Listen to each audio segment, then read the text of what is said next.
All right. Okay. Argentina, Switzerland. I like giving my commentary first because my commentary is much less in depth than yours, I would argue sometimes. But Argentina, Switzerland. Switzerland is the Swiss clock, right? Their consistency might be more than Argentina can handle based on how inconsistent Argentina's been throughout these games, the last few games, because they've I think they've gone down in their last two games.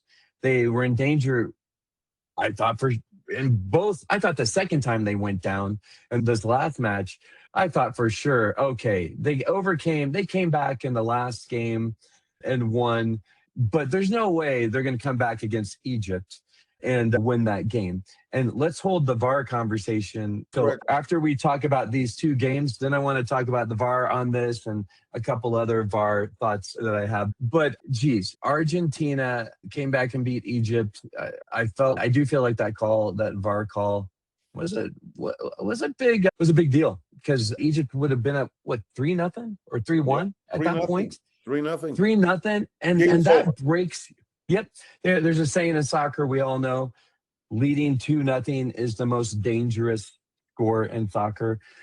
3-0 crushes the other team's spirits usually, and I used to tell my teams this at halftime if we were up 2-0. I would say, guys, we got to keep up the intensity because whoever scores the next goal is probably going to win the game.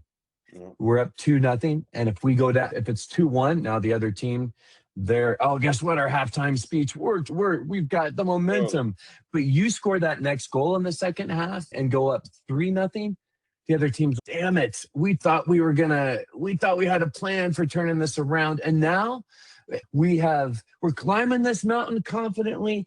We slip on sand and fall back 500 yards. And now we got to climb 1,500 yards instead of the 1,000 yards we had to climb in the first place. So I think I was surprised Argentina made it through, but good on them for doing it. I get why the Egyptian coach was so upset, but it's a tough game because Argentina's apparently got a lot of holes on their defensive strategy because a lot of teams are scoring goals against them. And Switzerland's going to be precision-based, and so I think it's a tough matchup for Argentina.